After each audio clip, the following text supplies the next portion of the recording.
มืดมือเสียเวลาไปทำต่อเนื่อง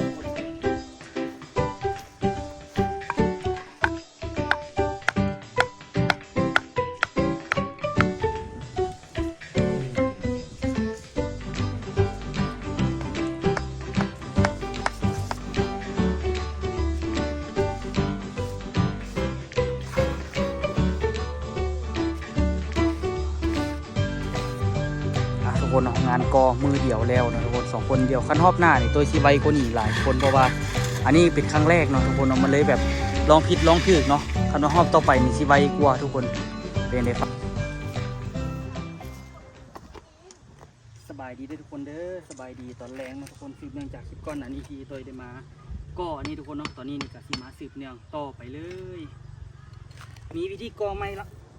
ปูนใส่แล้วกันโอ้เลยง่ายๆเนาะหลักกับเบิ้งระดับได้ระดับกับโตเลย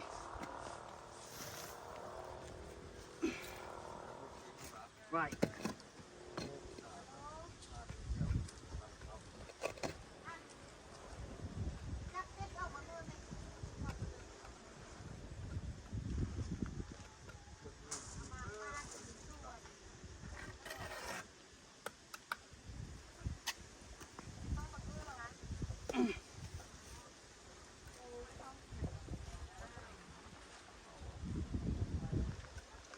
พอดีเป๊ะๆทุกคน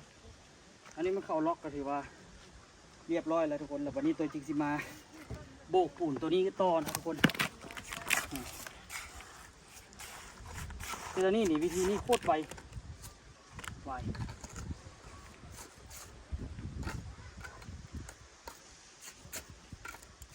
ชุดก่อนนี่โบกก็กับบท่านเป็นเนาะตอนนี้นี่เป็นละ เริ่มแบบพอเฮ็ดไปก็เริ่มมีประสบการณ์ที่ได้ไวขึ้นละก็ไวเกินแบบนี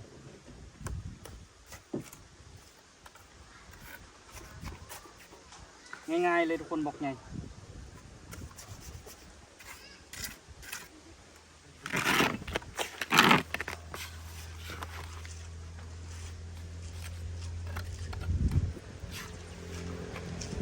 มันมีคนบริการแบบเอาปูนมาให้ปูนบล็อกมาให้เนี่ยโอ้ยแฮงสิไว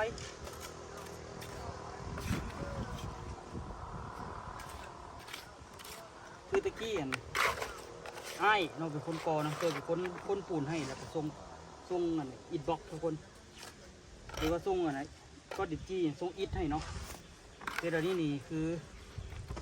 สถานการณ์มันเปลี่ยนไปในเฮ็ดได้กับเฮ็ดไปก่อนทุกคนลงกระสดก่อได้3 ก้อนตัวจะสิแล้วเดี๋ยว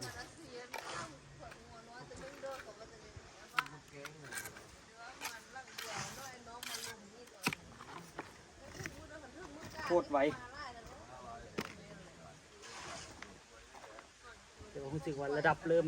เครียดละ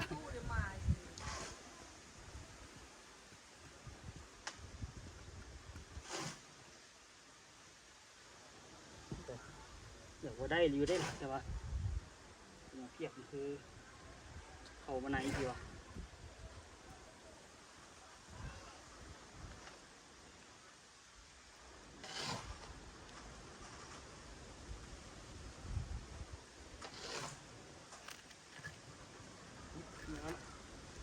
มันอาจจะโกงมาแต่ทางกล้องเป่งบ่ได้แล้วอย่ามัน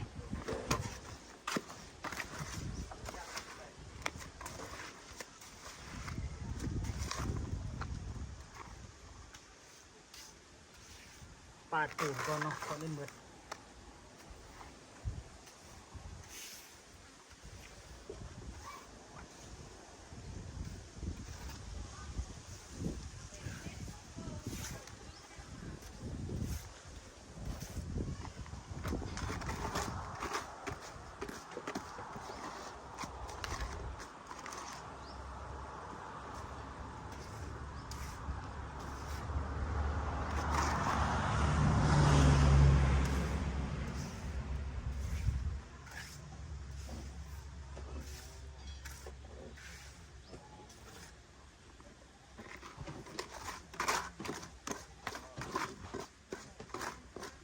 บัดนี้พอมีประสบการณ์ก็ไว้ขึ้นละทุกคน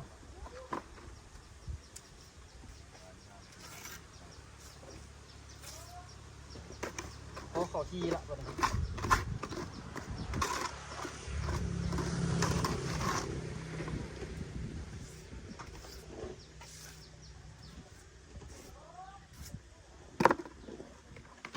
ปูนเบิดขั้นปูนบวมดนี่ลาดจะจับเลยเข้าใจเลยมันกุ้งมาได้วะโอ้มันเริ่มโค้งออกมาเนาะ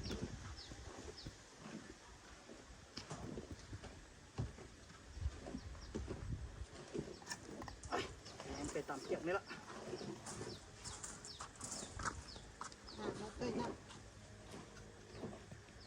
มันจะกุ้งแถวนี้เนี่ยมันนี่เลยแถวนี้ลูกว่ามันขึ้นยอมันขึ้นยอมันขึ้นแถวนั้นแล้วตั้มทาง ถ้าไม่ได้กุ้งอันนึงแล้วมันไปหมดเลย แค่หน้าลูกเน่เนี่ยราคาเรื่องนึง มันแบบว่ามันสั่นเบื้องนี้น่ะแล้วมันเด้งเพียกสินะพอสดต่อไปทางนั้นมันเด้งเพียกเนี่ยมันเลยลงไปตะเพียกคนหนึ่งมันขาหนึ่งมันเต่งเพียกแล้วมัน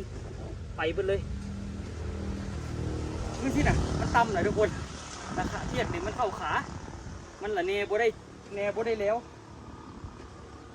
ยามันหน่อยนึง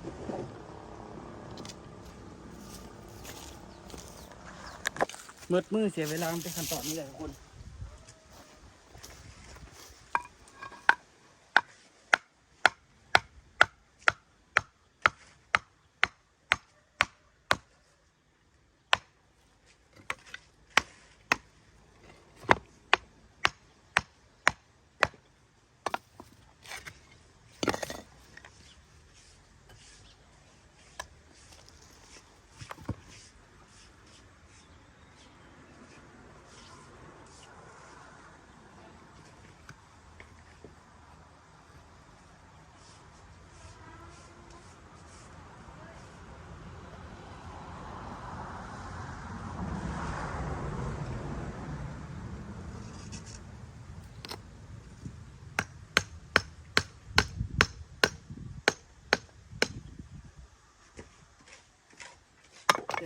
เสียเวลาขั้นตอน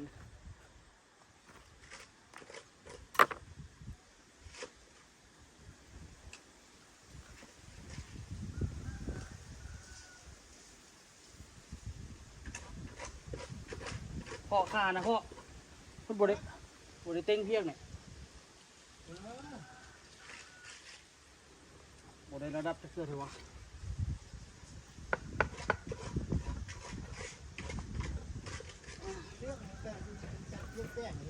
ฮะ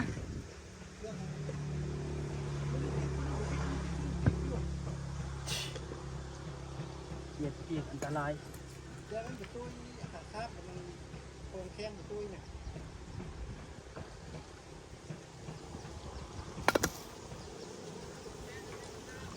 ผมบ่รู้ผมบอกเห็นผมจะเป็นยังไง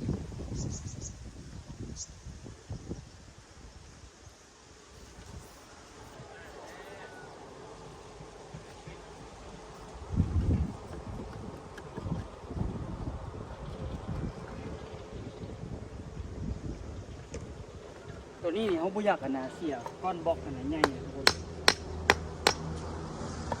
บล็อกน้อยกว่า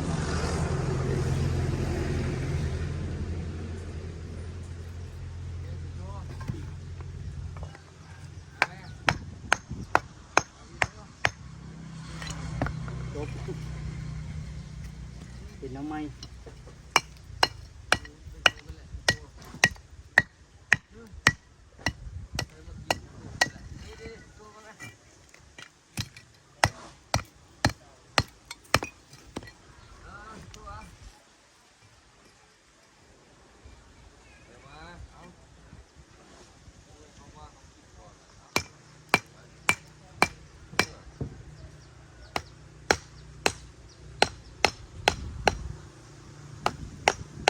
ตอกแห้งหลายคนแตกโอ้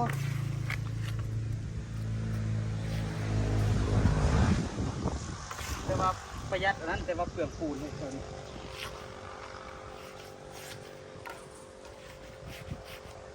ประหยัดบล็อกแต่เปลืองปูน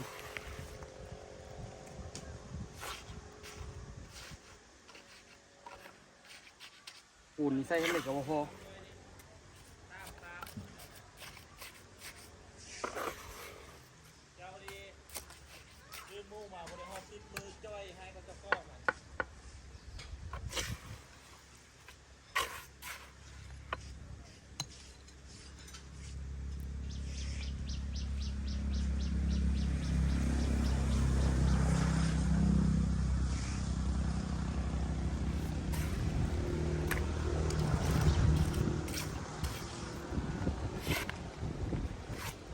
แม่นเท่าไหร่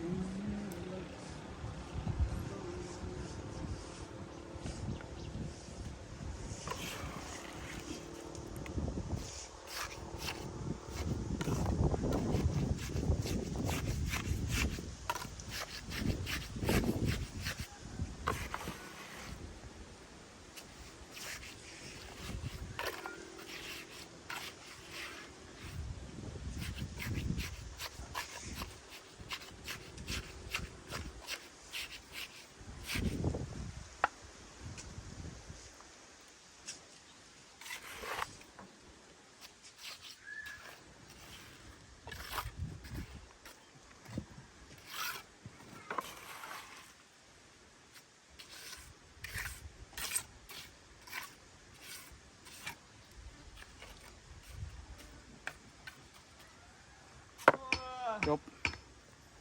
โอ้ตัวสีแล้วโอ้ทางนี้ก็ได้ตัวนี้แล้วเราก็เทคานทุกคน2 บล็อกเนาะอิฐบล็อก2 อันเทคาน2 สั้นแล้วก็ก่อขึ้นอีก2 อันก็เทคานอีก2 อันประมาณนี้ก็2 อันก็อีกประมาณนี้บวกกับคานเนาะเทคานนี่อีกจำดินเข้าบัดนั้นมืออื่นนี่ขั้นเป็นไปได้เทคานให้มันแล้วขั้นเป็นไปได้ดอกวะฮะอะไรก็แล้วสารเล็กนะตัวจะเฮ็ดมือแรงนี่นะ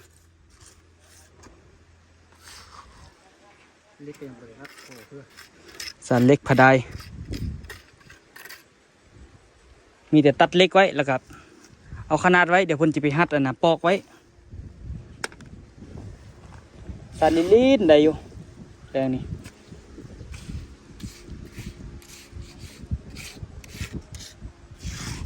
เรียบร้อยนะทุกคนเนาะก็ได้สุดที่แล้วบนธรรมดา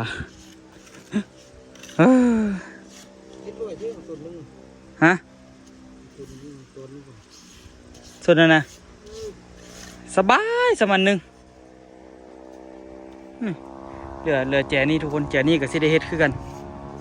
แล้วก็แจนี่กับสิได้เทคานคือกันมันกับค่อนข้างรับน้ำหนักหลายเติบคือกันตัวนี้ก็ได้มันก็เลิกอยู่เนาะซ้ำกันเลยคันสิว่าอันนี้ก็เทคานอันนี้ก็เทคานอันนี้ก็เทคานนี่ก็เทคานนี่ก็เทคานแต่ตัวนี้นี่มันมีตัวนี้ละรับน้ำหนักสวยละก็เลยแบบโบได้เทคานเนาะตัว7ตัวถัดไปนี่ได้อยู่ทุกคน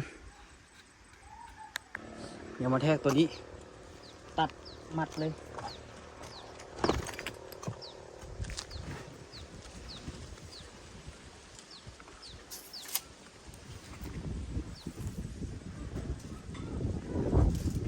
แต่ละเสาบูซ้ำกันอีกได้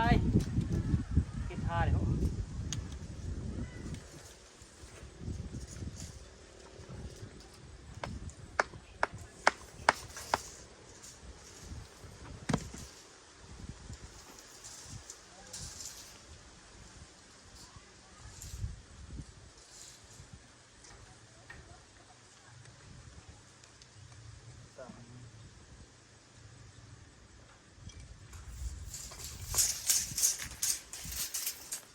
จาก3.70 เมตร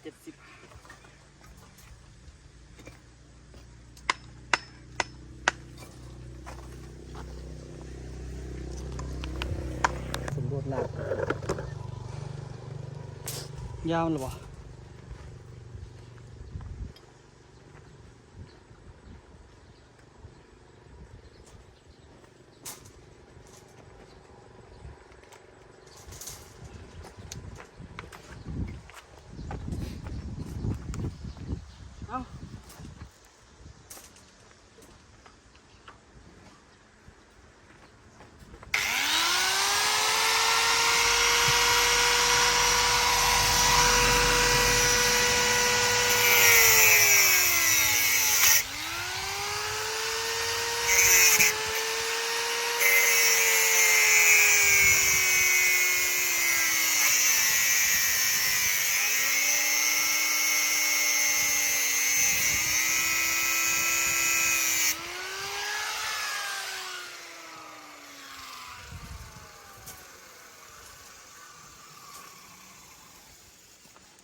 อันนี้เอาไว้เป็นเหล็กเสียบก่อเนาะ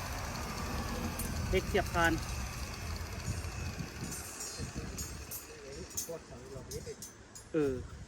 บางทีพอจอยเสียอันกอดเสาหูกับเสียที่ไหนเอานี่ก็ได้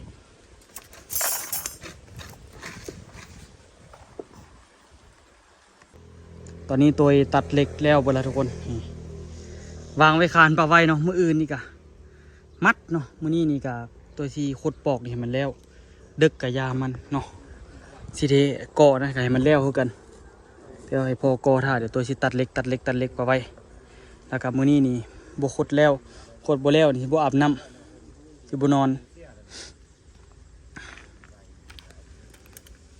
โอ้เสียโศกหมดละเฮียบนหล่อปูนน่ะเดี๋ยวตัวสิตัดเล็กก่อนทุกคนตัดเล็กไปขดปอกเนาะมันแรงมันจึงว่ายุ่งยากของอื่นมันเสียเวลามันอื่นที่ได้ค้านให้มันแล้วเป้าหมายเนาะโอ้โหสิแล้วปะ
เดี๋ยวตัวจะมาเฮ็ดต่อพอเนาะ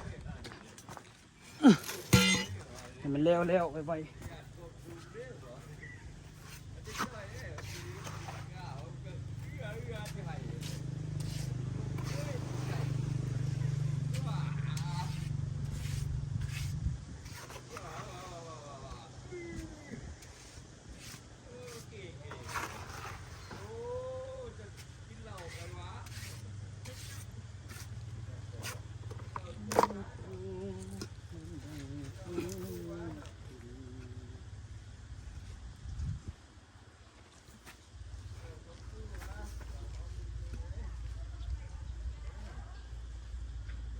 ง่ายจะตาย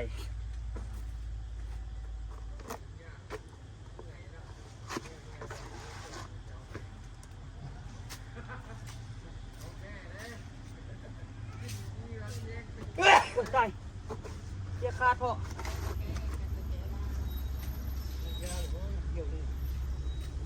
ว่าไป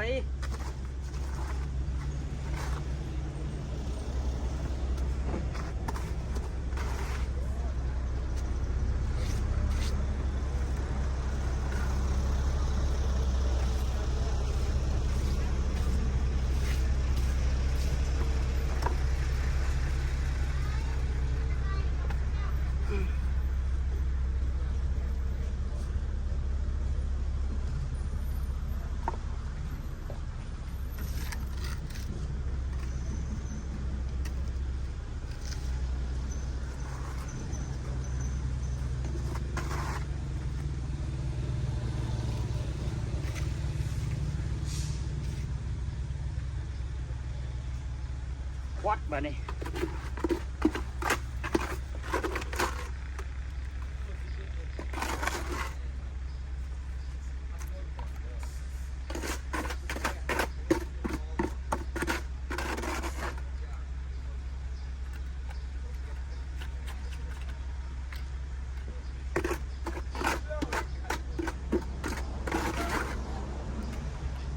ลงเทียคนตัวต่อไปเลยไหมพ่อตอนนี้ปูนมันมืดทุกคนจะผสมไหมแต่ผมว่ามันสิพอบ่ดิ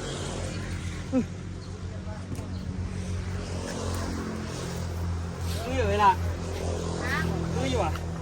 อันนั้นก็ เฮ็ดอันนี้นี่ เฮ็ดแล้วก็ ผมก็เฮ็ดจักเทื่อได้ดิเฮ็ดนี่วากอนี่นะ บ่ ครั้งแรกเลยนี่ ประตูมาสวยว่ะ แม่น ก็ก้อนเยอะไข่ในนึงเนาะ นี่ทีเทคานแล้วได้2อันนี่โหแล้วคือสิบย่านบ่อยู่น่ะ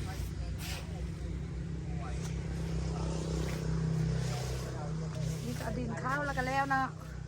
แม่นดินเข้าสูงเติบเป็นโลขีดแดงอ่ะนะ บ่พุ่นว่า อือ คายนี้เนาะแต่ว่าคายนั่นก็บ่ได้ละลายเนาะหมดเลยอันก็คายตัวนั้นนึง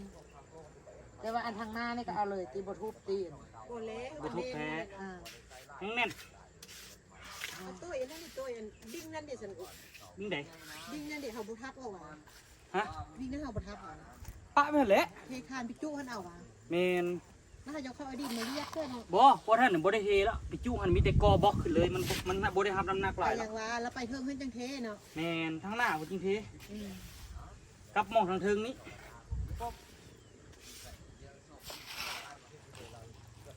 ขุ่นถึงขนาดปูนผสมใหม่นี่มันอันนั้นมันแล้วเอาแต่ปูนใส่ ลูกก็ยังเบิร์นห้ามไปประเดี๋ยว ค่าห้องป้อมจันพอดีบุญเนาะ พอมีสิเอาเด้ โลเท่าเดิมละ ฮะ พอมีสิเอา ไปที่เดิม พอสิเอาไปเฮ็ดเสานั่นแหละพอมีสิเอาไม้นี่แทน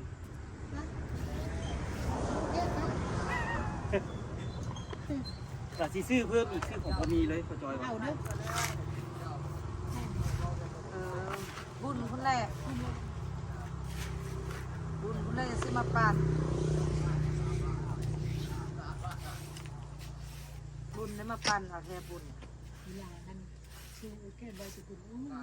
ซื้อหอมปอมซื้อตู้เย็น ซีมันก็ไปซื้อแตะมือ สิ เช้า เด้ ว่า อหักแพงกันเด้อ บอแม่ว่าซื้อไว้โดดแล้วมันบ่ โอ้เท่ลืมทายซะบ่จักทายอยู่ดอก ซื้อไว้โดดมันบ่หอมไปซื้อตู้เย็นมันบ่ฟุ้งบ่ฟิ้ง ซีมันก็สิซื้อเมียนเหมือนว่าเขาว่าบ่ต้องซื้อ มันใช่ข้าวต้มมันเฮ็ดซื้อวันที่25ไอ้ตาบ่เฮ็ดบ่วะ ตาว่ากูเสีย2โลเขาว่าบ่ต้องตาไปซื้อตลาด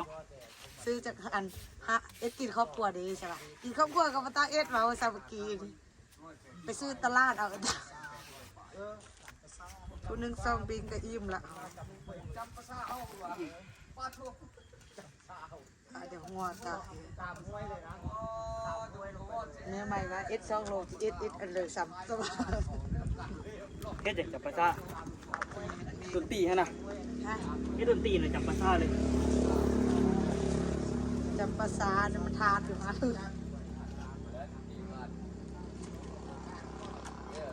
จองไว้ล่ะปีนี้จองหน้าวงดนตรีเหรอ จองหน้าเวทีเลย จองตลอดเหรอจองทุกปี ใช่แล้วพวกคนจีครับเทศเดมเจ้าเมืองกับที่มานาน มาเงินให้ล่ะนี่นะ ๆมาวัดมาว่าคอยสมบูรณ์นุ่งสิ้นเลยอุ้ยไอ้นี่ คือเป็นชินลงทาเป็นซื้อเมืองไฟ เออ ชินกบหัวนี่ เสือเอ็ดเป็นระเบียบจีว่าแม่ยิงบ่มีระเบียบจีว่าก็ได้ว่าเด้อ เขาเห็นบุญและเขานุ่งชินเขานุ่งทรงเงินเขาบอกนุ่งข้าว เลยสะกดซอยหันซอยนี้เสริมบางฝ่าย ประตูป้ามันเดินประตูเฮ็ดเตือนเอาโต๊ะไปเลยจะไปช่วยประตูใดเลย น้ำก็พอกูกิกเอาบล็อกมาส่งเพิ่มนะทุกคนกะสิได้กอเข้าไปอีกเนาะยังหลายอยู่ดอกผมว่าสีเหลือสำเร็จชุดนี้เนี่ยเอาสำนีละพอก่อน300 ก้อนเฮ็ดไปนี่ก็ประมาณจะก้อนวะ1 2 3 4 5 6 7 8 9 10อันหนึ่ง18เนาะตีไว้20 40 60 80 100 100ก็หักออก2 4 6 2 4 6 8 10 12พอดี100กับ8ก้อนก่อมื้อนี้เนาะทุกคนบ่เสียหายจ้าก้อนเลยเนาะ100กับ8ก้อนทั้งหมด ถือว่าได้2แถวตัวนี้นี่108ก้อนเติมหนึ่งอยู่ทุกคนสั่งมาเมื่อวาน150ก็ยังเหลืออยู่เดี๋ยวมื้อนี้เพิ่นเอามาให้อีก150เนาะสิจื้อไว้บ่นี้เฮ็ดอันนี้นี่บล็อกใหญ่ใส่18ก้อนเนาะเดี๋ยวนี้นี่บ่ฮู้ว่าปูนสิพอบ่ซำนี่เพราะว่าผสมมาฮอบ2นะมันขอให้มันพอ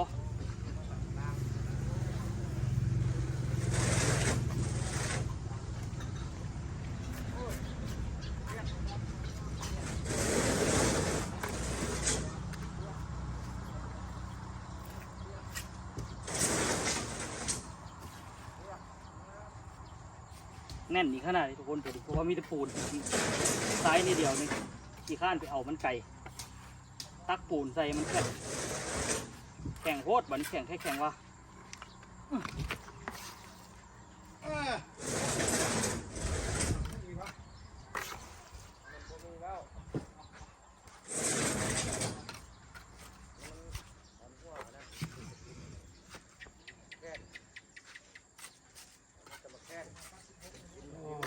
เรานะเป็นผู้โคตรมันวะ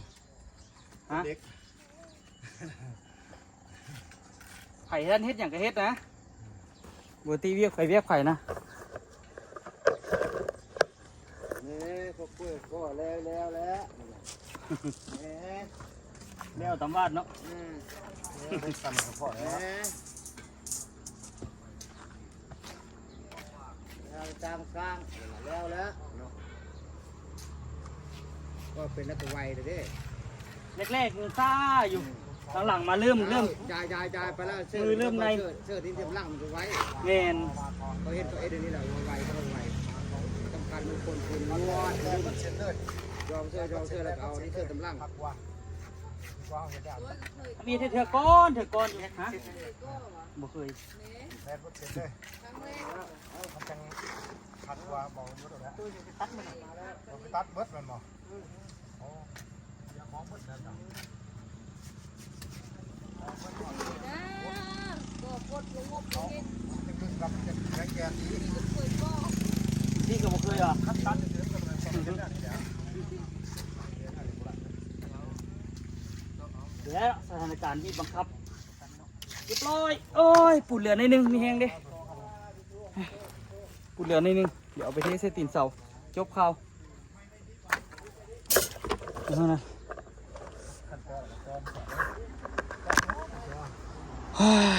เรียบร้อยละนี่ก็ได้เป๊ะเวอร์มืออื่นกับเทคาน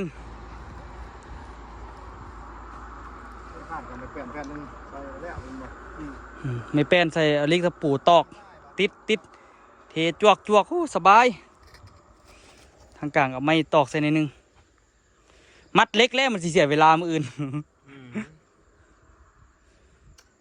มื้อนี้ว่าสิตั้งใจสิคดแล้วนี่ย่านบ่แล้วอยู่เพราะว่านะ เล็กขนาดปอกได้7ปอกเนี่ยปอกอันนั้นวะปอก15ด้วยเนาะ โหกันแม่น ปอก15บ่ได้เดี๋ยวมันเต็มต้องใส่ปอก12 เอาปอกคือเก่าหั่นล่ะบ่ฮู้ว่าปอกเท่าไหร่บ่ได้ละเบิ่งเลย ปอก12เลยเอาหนา15ต้องใส่หนา12 ว่า ขนาดไปใส่เต็มมันนี่ด้วยมันบ่ได้เดี๋ยวมันบ่มีโตอันนั้น อันนั้นโทรมาละ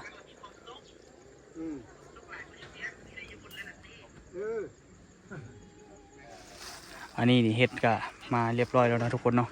อีเพชรทิพย์แล้วแล้วก็ไปทางไม้เนาะทุกคนอันนี้นี่ก็พยายามเฮ็ดไปให้มันแล้วไวๆทุกคนเนาะงานกอมือเดียวแล้วนะทุกคน2คนเดียวขั้นรอบหน้านี่ตัวสิไวกว่านี้หลายทุกคนเพราะว่า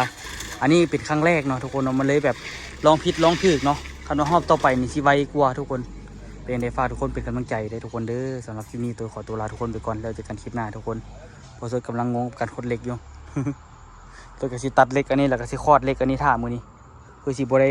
ลาตีนี้อีกยาวนานทุกคนเด้เบิ่งซื้ออันนี้ให้เราใส่ปอกให้เรามาปึ๊ดเดียวนึงเอามาโอ้ได้เรื่องไปเอาแม่จันลองมึงดูซื้อให้ดิซื้อให้แม่จันใส่ซื้อสวยแล้วนี่แล้วเห็นแม่จันมักใส่ผ้าขอก็เลยแบบซื้อให้อันนึง ลูกเคยในทั่วคักกันน้อย ลองเบิ่ง ชื่อแนวเท่าแม่เท่าปี เออชื่อเดียวเฮ็ดเวียกเลย ป้ายเนาะ ต้องฟันมึงไหม โอ้โหเขาได้ก็